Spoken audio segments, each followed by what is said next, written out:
Welcome, my fellow leaders and listeners. This is Succession, a podcast about the pursuit of success, the art of leadership transitions, and the legacies that shape our future.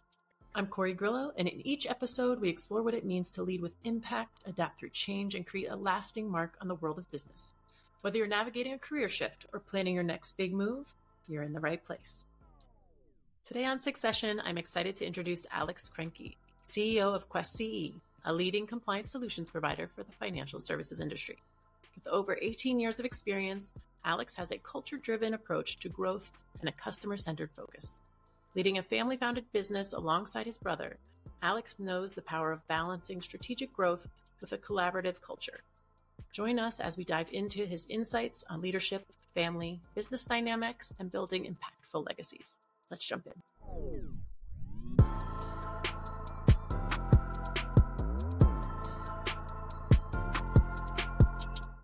And welcome Alex to the show. Hi, Alex. I'm so glad you're here with us today. Oh, it's great to be here, Kori. Thank you for having me today. I know. And I wanted to make sure we talk a little bit about the company beforehand because I have the information I have, but I want to make sure all the listeners know a little bit more about what you do. Can you fill us in a bit? Yeah. So I'm one of the chief executive officers here at Quest CE.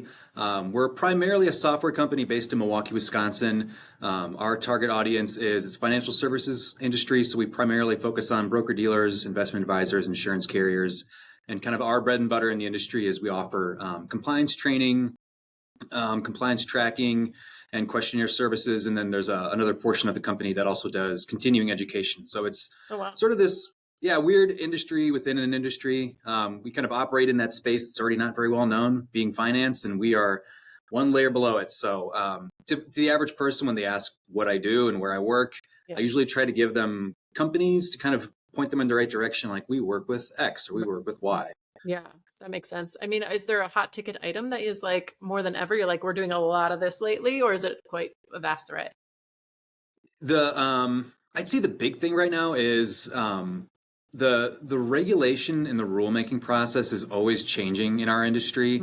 So it kind of works like, somebody does something, they get in trouble. The regulatory bodies kind of figure out what's going on, and then there's a new rule. And then so ask for forgiveness and not permission is kind of your world that you step into. You're like, okay, I guess we're here again. Yeah. Exactly. Yeah. And we're just over there just kind of rubbing our hands like, let's see what they do next. Yeah. What are they going to do next? So for us, most firms, like you focus on what you're best at. And for them, it's not necessarily compliance training. They kind of focus on creating great retirement products. So we partner with firms to kind of help to navigate these regulatory bodies and come up with either training materials or some sort of a tool so that they can stay compliant, make sure all of their advisors are doing what they're supposed to so that the business keeps moving forward and we can continue to support them. That's great. Sounds like you have energy about it when you're talking to it. So like I'm thinking you're kind of enjoying what you do. Yeah. It's funny, like I think most people, you think back to what did you want to be when you were a kid, and those different evolutions along the way. You start, it's always like, oh, I'm going to be a professional athlete, and then you realize you're not very athletic, and then your ambitions go super high, and then you dial them back, and then you go to college, and then you do nothing with any of that. So I had that same path. Sure. Yeah, you weren't drawing like compliance officers in crayon and being like me, arrow. No, it's funny. The Quest CE is a family business in that my mom and my dad bought the company in 2005, 2006. My dad has a background in finance, and growing up, it was the most mysterious thing to me. I never knew what he did. I remember in the fifth grade, we went around the classroom and they said, everyone just say what their parents do. And you get the easy ones, the firefighters, the things you can wrap your head around. And I'm like, he works in business, but I don't really know what he does all day. Business person, yeah. It's business, yeah. But years later, you learn more, and it's just like, oh my gosh, okay, so that's what you did. I can understand it and appreciate it, and it was very helpful in the beginning as we were, in this the growth stage of having someone that kind of knew what they were doing that could point you in some directions, as opposed to just like, I don't know, I do marketing now, and I just got to figure it out. Right. So was it always kind of a plan of your father's then to kind of hand off the business, or was that just chance? I think so. Yeah, I think that was their grand vision without putting a ton of thought into how it's going to happen and when it's going to happen. my dad retired from the business, and I think around 2013 or so. And then my mom took over as CEO and president, and then he kind of Awesome. exists and still does to this day in sort of like a board capacity. But all along the way, it was kind of, I think that was their vision of like this be sort of one of those family legacy businesses. And when you're It young and don't is. know any better, it's just like, that sounds great. It's just, job security is awesome. And Sure. it seems like the work that they did before really being very close to it was meaningful. And it wasn't really probably until like 5-10 years in where it's just like, oh, okay, I actually understand where we fit into the grand scheme of this whole puzzle and the impact we do, and beyond just being a company outward facing, what it's like to be a company inward facing and be a good employer. Yeah. And to build a strong team and to really add value to your community and add value to the people that work for you. And those become sort of the two things you sort of weigh, or I've found that you weigh, like the higher up you get and the further along you get in your career, and it's just added Yeah. more meaning to it all. Well, it sounds like you had two amazing role models, first off. Very much so, yeah. Because I can't say I've always heard that, really caring about the people and the culture and like, the people you're serving has always been at the top of the list of the succession plan. And it sounds like it was for your parents. Yeah, I would say so. I mean, when we got started in the industry, we were, there was numbers of competitors, and they were all much more well established, much larger companies. And aside from that, we're in the city of Milwaukee, which is primarily, a manufacturing town. But there's some other parts to the company that are parts of the city that draw a lot of talent.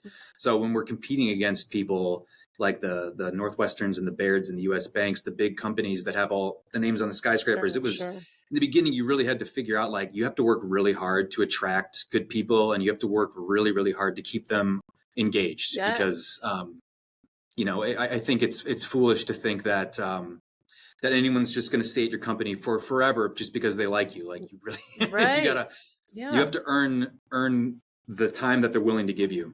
The changing in times too. I was just speaking with somebody about the just gaining talent and finding talent, and really what your culture does is enrich that and enrich the opportunity that they're getting just alongside the paycheck. And so many people now are just not, they're looking for more. And I guess you're seeing that and you're cultivating that. Yeah, it absolutely. I mean, I think it's easy to get caught up in your own world and to get caught up on what's next and what's the next thing you have to do after that, and you can lose track of. I'm thinking very much in my own narrow tunnel vision right now. I don't totally. If you don't pull back and take a look around and say, like, everyone wants exactly what you want, which is fulfillment and satisfaction in their job, and they want to find meaning in life and to have a good life. And so it'd be foolish to think like I'm the only one that wants that, so if I take care of me, they'll be fine. Like, they want the exact same thing too, so you have to create opportunities and find ways for people to grow. Yeah, well, sounds like you're doing a great job. How many employees do you have now? We have 49. Okay. All right. Yeah, and we're right about that point where things start to get really, really complicated. Oh, I'm so glad you recognized that.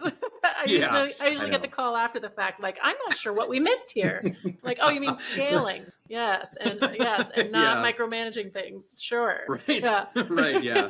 It is a struggle. I mean, we had some leadership coaching over the years, and they talk a lot about, like, what makes good doers and what separates that from good leaders and good managers. And like, there is something so satisfying about getting a job done. Like when we do our volunteering opportunities, we'll go out to, we like partnering with the Hunger Task Force because they have a really, really cool mission. You go out there, you help on the farm, you harvest a bunch of cabbage or something. Like, you've done something, there's the product, and it's easy and you feel Walk good. away and see it. Yeah, walk away and see it. The intangible stuff is really hard. We're just like, I think I did good today. I think I made a difference, but I don't know. Welcome to my world. Sure. Yeah. Right. Yeah. That's so nice that your culture. I wish we could do a whole other podcast on just your culture. And it sounds like it's really enriching for people.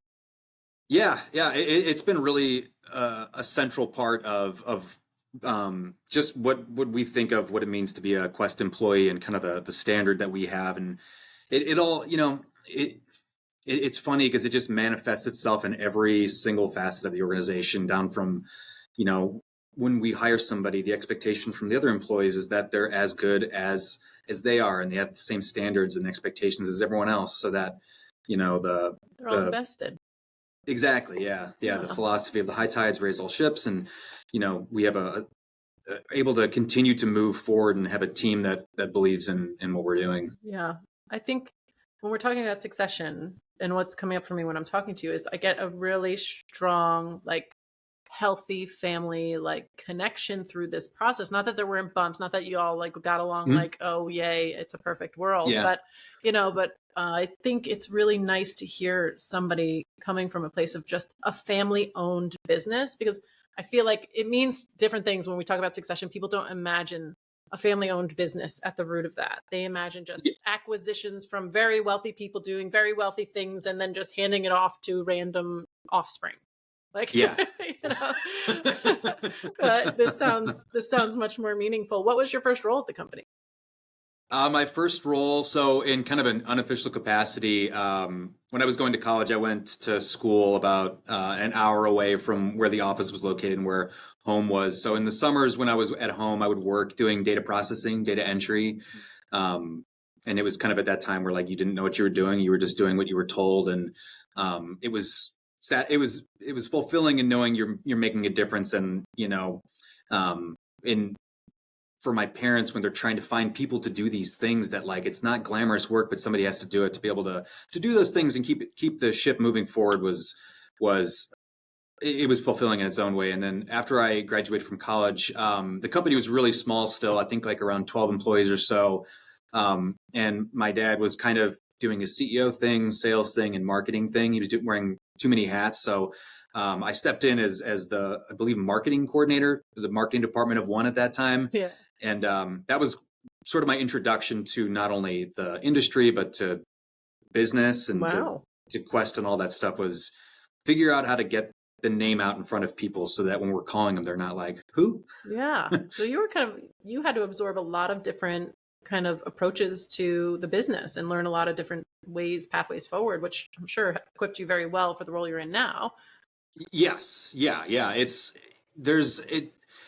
funny because at the time, there were moments where it was frustrating, where it's just like, I don't know what I'm doing. And had I known that this was going to be where I landed, I may have approached some of my academics differently. I followed the psychology route because I thought it was really interesting. And that was kind of my vision up until, 4 years into it. I'm like, I'm kind of done with school, I think, for now. Right. So I just need that says to get out of here. Something about your approach to people management. I think so. I think a lot of that is, what drew me to psychology is what kind of draws me to people, which is, being empathetic, being a good listener, and getting to know the person, because I think when you know the people and when you understand, who they are and what they're about, it's easier to work alongside them. Yeah. So, well, it sounds so simple when you're describing it, of how this succession occurred and that you were homegrown and you learned things as you're going and all it. And meanwhile, you're doing it with your brother. Yep. Which was, you're obviously it's working, but my goodness, when I think of family dynamics and the families I've worked with, I shudder a little, nervous. Yeah, it's funny. Doing it. Yeah. We're a member of the Family Business Center, which is offered through one of our universities here in Wisconsin, and it's amazing because they'll bring in speakers, and it's amazing how many stories come to a crossroads where it's two brothers and they don't get along, and one buys out the other, and they don't talk anymore, and that family is forever severed altered. in half. You hear it all the time. So sad. And when I was talking I'm in a peer group through that organization, and when I was telling them, because this all happened really, really, really recently, the promotion of my brother and myself, I said, like, this is the direction we're going, and everyone's like, good luck with that. Right. Oh my goodness. Yeah. I had the exact same thoughts. Like, we talked about it a lot, between myself, my brother, and our parents, of just, like, we all have like a list full of expressions for this scenario, can't have two captains steering a ship, blah, blah, blah. Like, it's not going to work. How are you going to make it work? It's complicated. So, it is interesting. It is. So and you're making it work for you. Exactly. Yeah, exactly. And we're fortunate that we're 18 months apart. We were really close as children. We lived together in college for a couple of years. So, we were very close. And then after college, we were able to get, like, distance, but not in a bad way, just to kind of become our own people. Yeah. And I Your own think through identity. that, yeah, exactly. You find your own identity and you kind of figure out that like it doesn't have to be a clash, and It's more of a balance. the it's more of a balance. It's exactly what it is. Yeah, and I get to do something that a lot of leaders don't get to do, which is work with somebody, and run ideas past this person and say like, Adam, here's what I'm thinking. Am I way off track? And it's not just I don't know. I'm going to try it, and Right. somebody could have told me it's not going to work. Yeah. And somebody you trust, obviously, Exactly. implicitly, or not that that's always the case with siblings, but, Yeah. it seems like in this case, you really have found somebody to have a sounding board with. Yeah, yeah, Yeah. yeah. I know. If somebody is honest and hardworking, like I can work with you. If you are those Yeah. two things, like Yeah. we can Oh. work through anything else. So what do you think is the secret to your balance? Like who brings what to the table and why does it work in your opinion? Yeah, that's a good question. I think the one thing that has helped us, especially as we've matured, is like you kind of said, like we're not competing. I know that we are very different people. Like I'm a lot more expressive and kind of loud, and a little more impulsive, which can be good. Like as far as if we're looking to tackle something new, or we have Coming on a some podcast. So, yeah, oh. exactly. Yeah. Like I'll do it. Yay. Don't think about it, just do it. All right. Whereas my brother is he's very analytical, and it's something he does things that I can't do because it's just like I'm not very patient.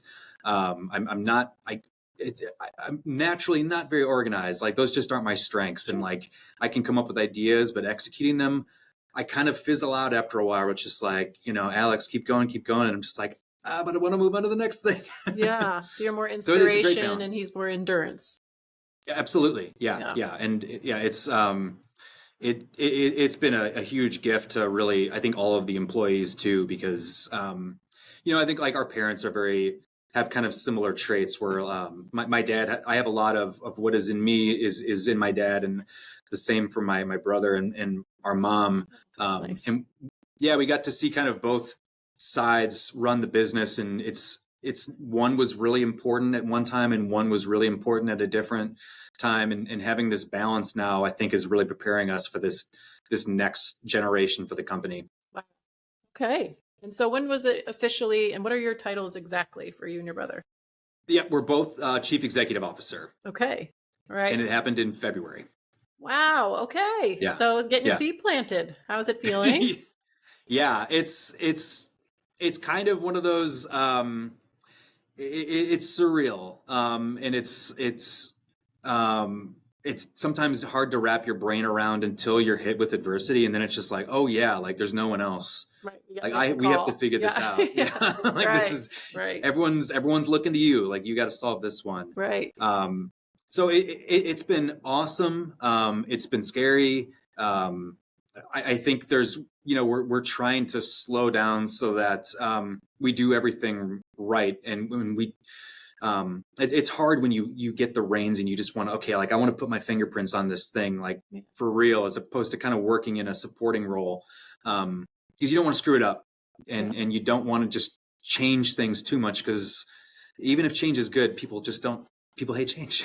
That's true. Are you feeling that? Is it, well, I mean, this was a big change, right? For It, people. it was a So, big I change. mean, Yeah, it was a big change. I know it's tough because so much of what happens at a business, a good amount happens kind of behind the scenes. Like oh decisions are yeah. rolled out, Mhm. but what all went into it? Whose idea? Who helped kind of facilitate it and actually execute it, roll it out? Like a lot of that is just kind of it doesn't really happen in front of people. So I No. think for some folks, it's just like, well, how big of a change is this going to be? And Right.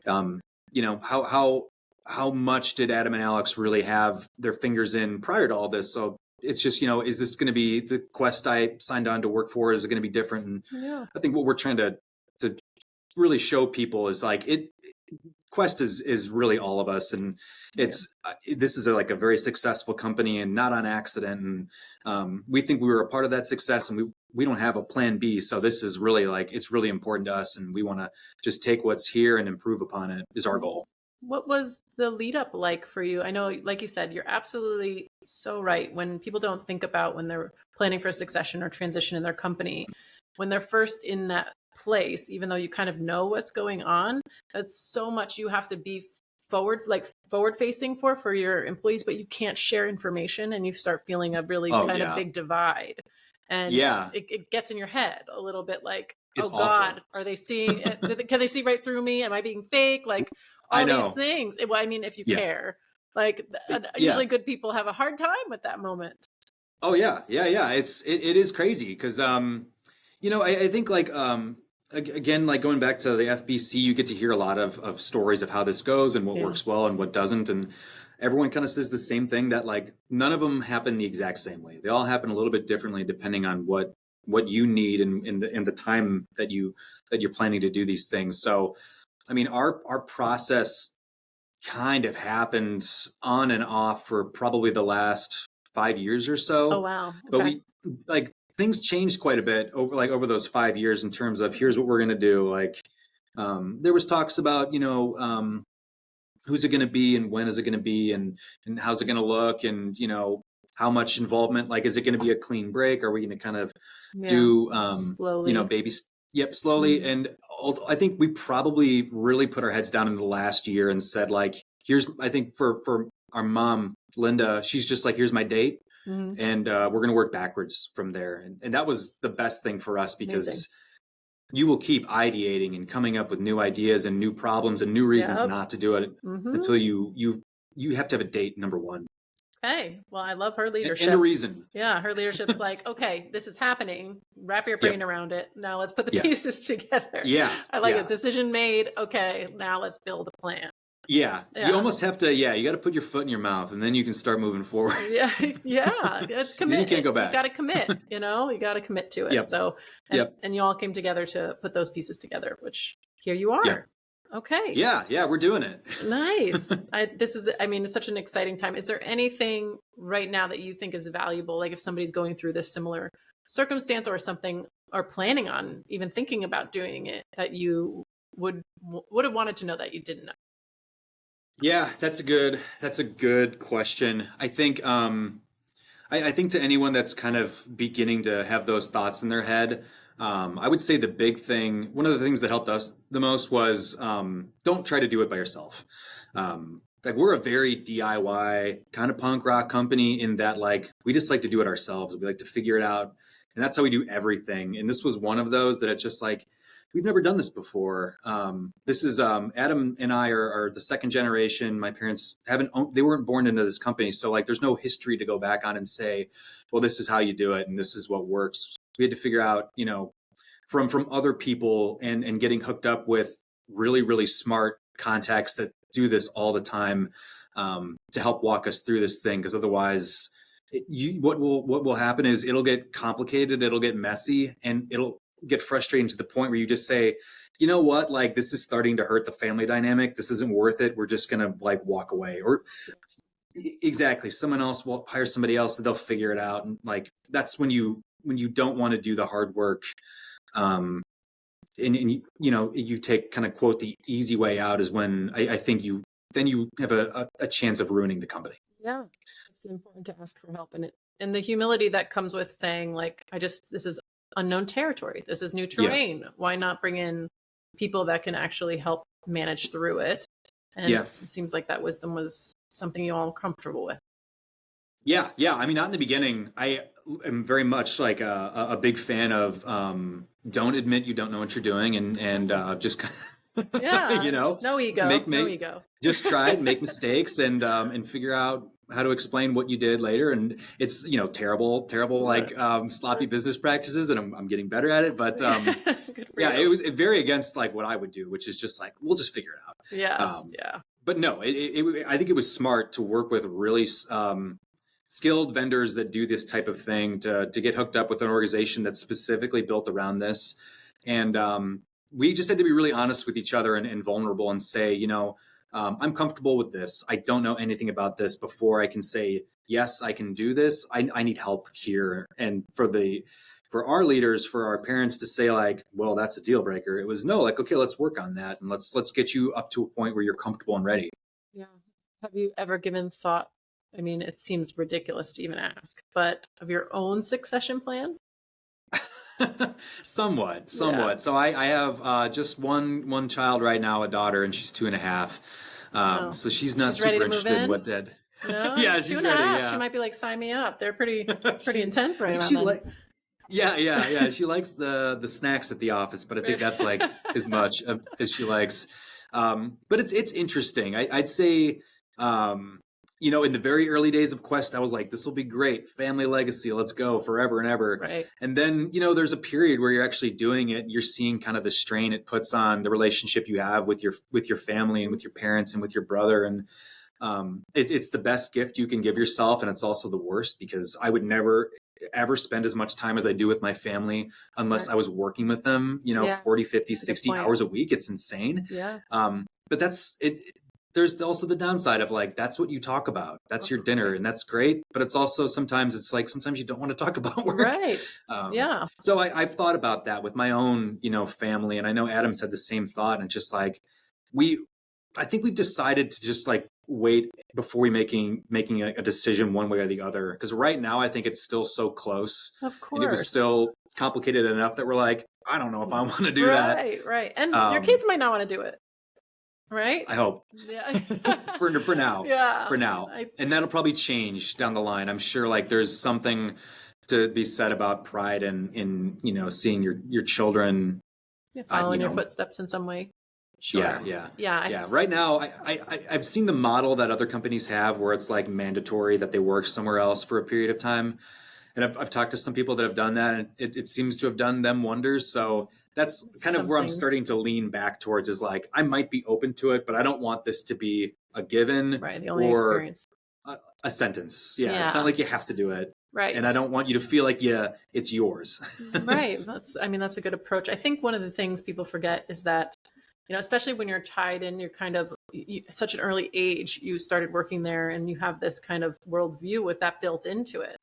But when we start thinking about our actual legacy of what Mm, that means, and it's not just tied to your business, and your business yeah. can afford you a legacy, and it builds the type of legacy, but you as a person and the impact you make as a whole, it always, there's so many young people and children of people that are heading and leading companies that make such a wonderful impact in their own way because they were Yeah. able to do that because of the things that afforded them through the company, not necessarily that they went to work for the company. So it turns into Hmm. a very specific kind of mindset, I think, that people are like, I want this to stay in the family, but Hmm. you're creating opportunities with that company too. So even if the company didn't at some point, that doesn't mean Hmm. that that company didn't become a part of your legacy and a part of your family's legacy.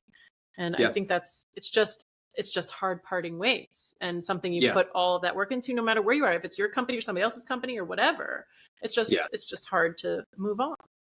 Yeah. Yeah. My mom has described the company as like her third child. And it's, Yeah. Oh, for you know, sure. I can imagine. and I totally get it. I totally get it. Because not only like is that true, yes, but there's 49 people and all of their families, and all of them, Yes. Yeah. are a part of you. Yeah. I think it's meaningful how much you've all given to just thinking about it and adding parts of yourself into it, and also what you want to give Mm. back to it. That's really so Yeah. special.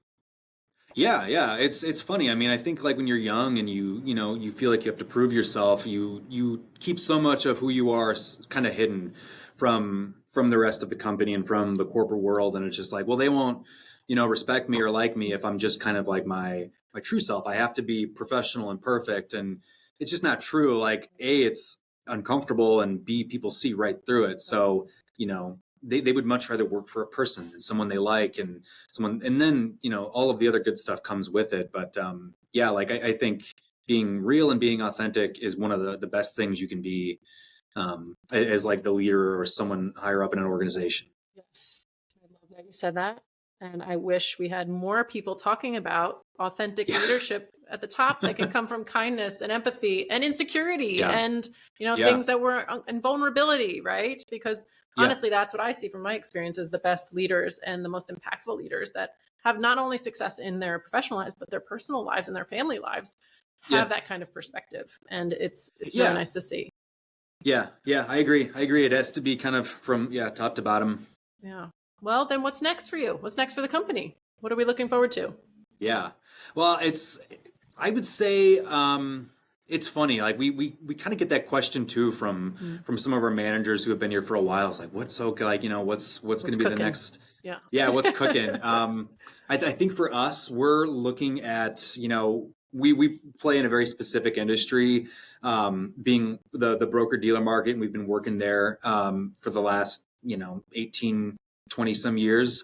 So I think for us, we're kind of looking at similar markets and looking at how the business can grow in similar but other verticals, and I think that's kind of what we're starting to wrap our heads around now is like, how do we make that next leap forward from like a growth perspective back to kind of the early days of when Quest really grew year over year over year, and we grew by a lot. So how do we kind of get back to that point? Because the cool thing is like all of that just kind of feeds right back into the company. The bigger we get, the faster we grow, the better we can make this for really everyone here, and the more opportunities we can have for other people at Quest and for other people just in the Milwaukee area. So I think like my brother and I are looking at the end of this year of kind of coming up with some strategic initiatives for growth heading into next year. We decided next year is going to be our big year for a CRM switch. So that is Well, going to be, I think, yeah, a huge good hairy time mess. We've though. had, Good time. yeah, Timing is yeah. good. It is great. Yeah. It's like moving to a new house. You Yep. can get rid of all of the garbage. You don't have to take any of it with you. So I think I'm trying to be optimistic about it. And your And brother? he's he's handling it really well. I think, Yay. I'm like delusionally optimistic about it. I'm like, it's gonna, like, I'm already thinking about Okay. It's all like, it's this new great. stuff we get to. Yeah, it's gonna be awesome. I'm not Right. even worried about how we get there. And I think he's more so thinking like, Practical. okay, so like step one, Hmm. which is good, which is Yeah. really good. It's a good balance And the between other, you. we're also really lucky at this company. We have another person on our executive team whose name is Patrick. He's been with the company since the very, very beginning. He was like our original IT guy. Mm. He's our chief strategy officer now, and he's Well, a brilliant man. He's designed both of the softwares that the companies are basically built on, and yeah. he has one of his big passions in life is strategic thinking and innovation, and we get to work alongside him, and he has just as much experience and knowledge, if not more, than the two of us, and it's been great working alongside him. It's like having a third brother. Yeah. That's amazing. Your team sounds so much fun. Like, It can be, yeah, it can be. yeah. It's a great company to work for. It really is, and it's a lot of work to make it that way. But we're really fortunate that the company's been successful, and we've been able to really invest a lot of that success right back into the employees and make it so that it's a good place to work and people stick around, and Yeah. everything just keeps getting better because of that. That's great. I think then it sounds like right now the biggest challenge is this scaling error, that the era of scaling that you're in, that you Yeah, kind of have to be a bit more meticulous, a bit more thoughtful, yeah, calm, don't freak yeah, out kind of things, yeah, 2 steps forward, 1 step back sometimes, those types of yep, challenges. So is that is yeah. that it?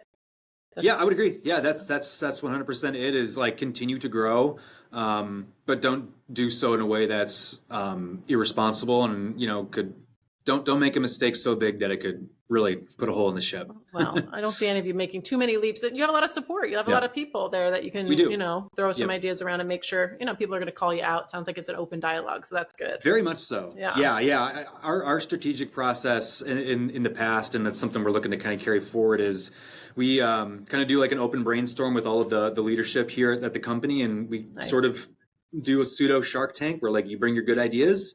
We'll have Cool. a kind of a very democratic vote, and then we'll pitch those back to the executive team. We'll kind of deliberate and work through those, and then that helps set the strategic objectives for the following year and beyond that, depending on how ambitious people are.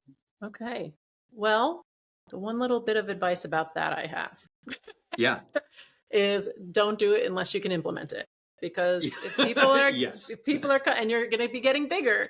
So the Yep. more people you ask for their opinions, then the more you're going to get and the more involved they're going to be in your outcomes. So you might want to make sure that could be practical, but yeah, Yeah. that's Corey, you're so right. We have a new director of HR that started in, I believe, May, and she was kind of doing her finishing up her rounds of like manager interviews, kind of getting her like feeling out like where are people at, how is everyone doing, And it was sort of like an impromptu 360 where all of a sudden it's just like, okay, and here's the problems. And it's like, oh no, You got to I'm get glad it. I know it, but Yes. it's overwhelming. Yes, you got to do something with it. That's the only, like, Yeah. honestly. So the other thing I was going to say is if you have a CPO, like chief people officer or HR, like now you're going to be growing that at this stage, obviously, and Yep. making sure that it's not a facade.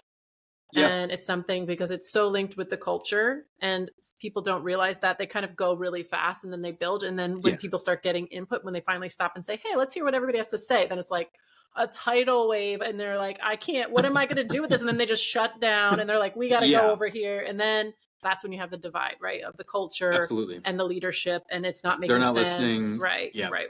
Yeah. So the sooner you do it, the better. And linking that also making sure you have internal marketing too, making sure you're messaging, right? Yeah. You are so right. I think about that more and more as time goes on, because I feel like when you're young and just trying to grow as a company, all you think about is the outside world and like basically making payroll. Yep. But like you get to a point where it's just like, okay, we've gotten really big now. Like it's 49 people and some of us are working from home and some are working in the office. How do we keep the culture and how do we keep people informed? Right. And, you know, if we're doing all this amazing stuff, it's only as good as the messaging that goes along with it. Like you can do something great, but if you don't tell people, it doesn't matter. So it is really important. And we've been putting a lot more of a focus on that. Great. As we've gotten bigger and really like gotten more time to think about that and slow down a little bit. Yeah. Well, that makes me happy to hear. I mean, so many of the companies I work with they skyrocket past those numbers in the early days of like employees and they're like scaling. Yeah. And then they go right past it. And it's like, you miss the moments that you could start really implementing these things with a bit more connection and mindfulness along the way, that it lends itself to your type of leadership, the type of company you want to build. And then they look back and they go, I don't know how I lost my company and my identity in the company along the way. So it's great to hear that you really have a nice relationship with the company and the build and obviously with the people who built it. So yay. Yeah. Very lucky. Oh, well, thank you. Thank you for sharing that. It's also, it really takes the stigma out of when we're talking about succession too. I really think it's just nice to see good people doing good things and being successful along the way. So I really appreciate you taking the time to talk to us today. Yeah. No, I appreciate the invite, and it's fun to share the story, and hopefully, there's something out there for somebody, and if they're running into anything, like, you know, it's not easy and it's not perfect, but it is worth it. And before we go, a big thank you to all our listeners for tuning in today. We hope you found some valuable takeaways to help you with your own leadership journey. Don't forget to subscribe so you never miss an episode. And if you're ready to dive deeper into your own succession strategy, or you want to be a guest on the show, reach out and email us at ask@korigrillo.com. Remember, great legacies are built on smart strategies. Keep leading forward, my friends, and we'll talk soon. Bye.